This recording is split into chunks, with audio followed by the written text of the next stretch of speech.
అందరికీ నమస్కారం. నా పేరు జానకీరావు, జానపద గాయకుడిని. నేను విద్యార్థి దశలో ఉండేటప్పుడు నాలాంటి విద్యార్థుల కోసం, నా కోసం, మీ అందరి కోసం ఎన్నో ప్రజా ఉద్యమాలు చేసినటువంటి ఎస్ఎఫ్ఐ సంస్థ సుమారుగా 55 సంవత్సరాల నుంచి అనేక ఉద్యమాలు చేసి విద్యార్థులందరికీ కూడా అనేక సేవలు చేశారు. అలాంటి ఎస్ఎఫ్ఐ సంస్థ 25వ రాష్ట్ర మహాసభలు తిరుపతిలో కచ్చపి ఆడిటోరియంలో వచ్చే డిసెంబర్లో 12, 13, 14 తారీఖుల్లో రాష్ట్ర మహాసభలు జరుగుతున్నాయి. 12వ తారీఖున ఒక పెద్ద భారీ ర్యాలీతో ఈ కార్యక్రమాలన్నింటినీ కూడా ప్రారంభిస్తున్నారు. అందులో పాల్గొని విజయవంతం చేయాల్సిందిగా కోరుతున్నాం. మన అందరికీ తెలుసు, ఎస్ఎఫ్ఐ అనేది ఎన్నో ప్రజా ఉద్యమాలు చేసింది. ప్రజా ఉద్యమాలతో పాటుగా ప్రతిసారి కూడా విద్యార్థులకు ఏదైనా సమస్య ఉందంటే ధర్నానో, రాస్తా రోకోనో, బందో ఏదో ఒక రూపంలో చేస్తూ వస్తూ ఉన్నారు.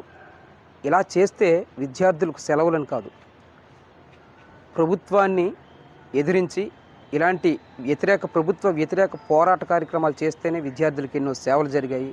అలాంటి సందర్భాల్లో ఎంతోమంది ప్రాణాలని కూడా త్యాగం చేశారు.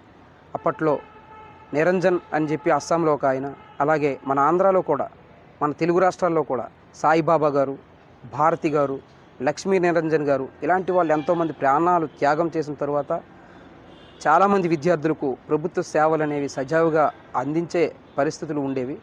అలాంటి కార్యక్రమాలు చేస్తున్నటువంటి ఎస్ఎఫ్ఐ వాళ్ళు మన వాళ్ళు కాబట్టి ఎస్ఎఫ్ఐ రాష్ట్ర మహాసభలు, ఈ తిరుపతిలో జరుగుతున్న రాష్ట్ర మహాసభలను అందరూ కూడా విజయవంతం చేయాల్సిందిగా కోరుతున్నాను.